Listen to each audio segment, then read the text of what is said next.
بسم الله الرحمن الرحيم.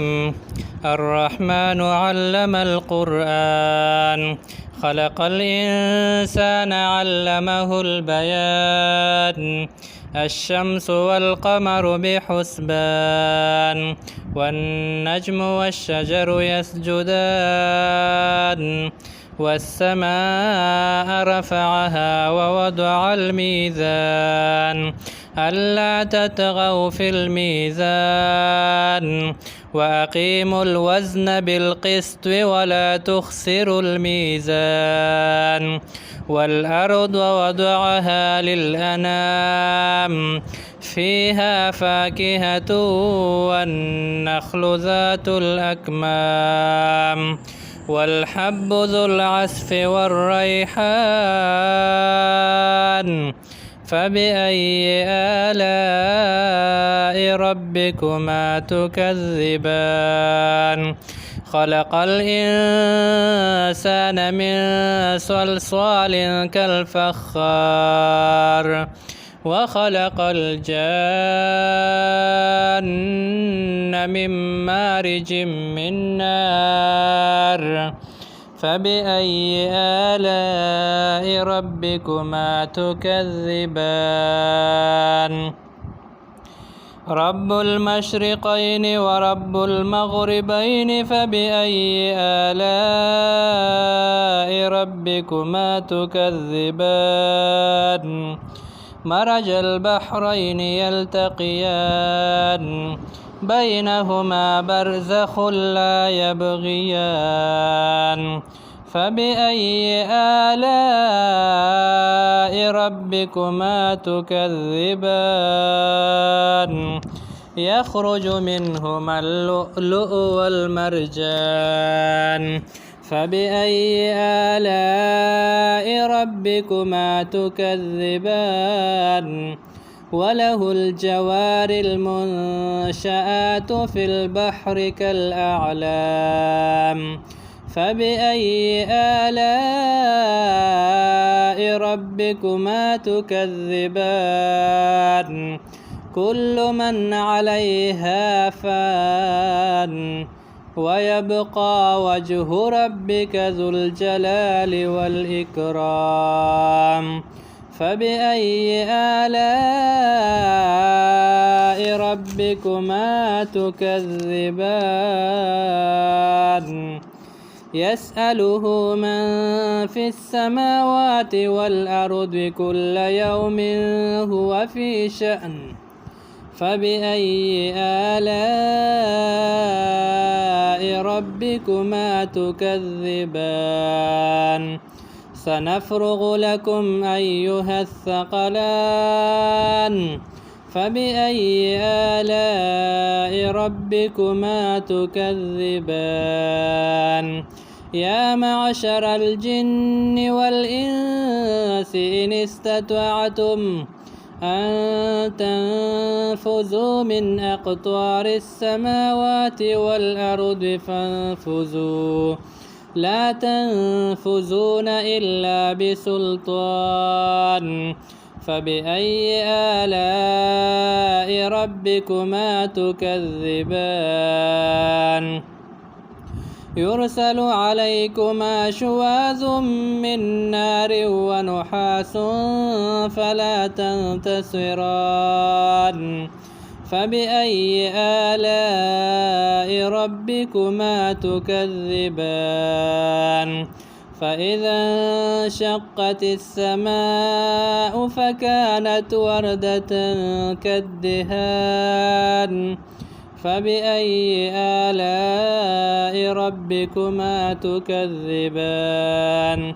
فيومئذ لا يسأل عن ذنبه إنس ولا جان.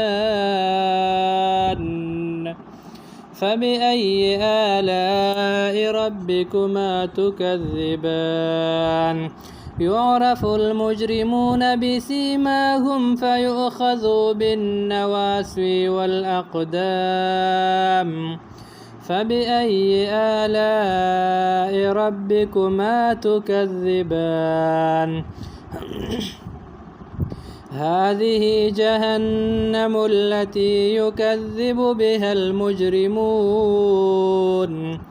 يطوفون بينها وبين حميم آن فبأي آلاء ربكما تكذبان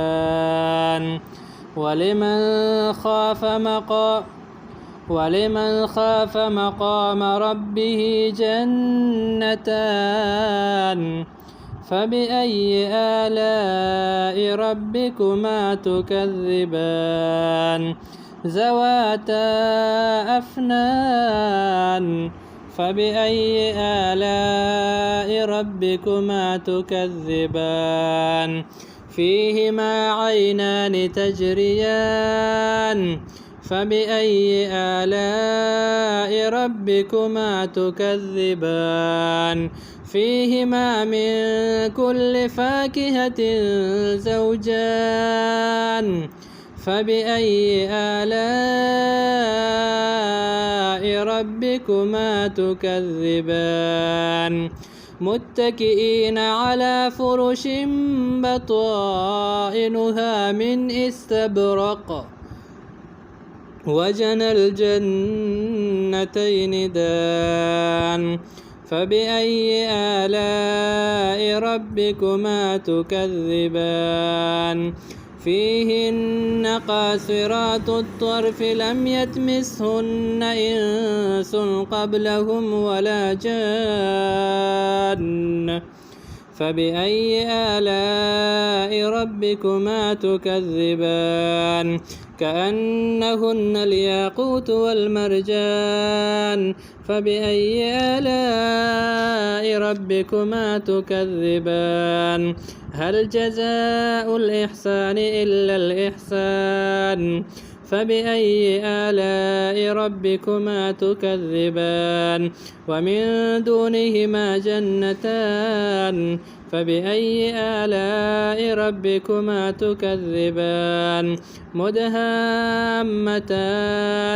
فبأي آلاء ربكما تكذبان فيهما عينان نضاختان فبأي آلاء ربكما تكذبان فيهما فاكهة ونخل ورمان فبأي آلاء ربكما تكذبان فيهن خيرات حسان فبأي آلاء ربكما تكذبان حور مقصورات في الخيام فبأي آلاء ربكما تكذبان لم يطمثهن إنس قبلهم ولا جان فبأي آلاء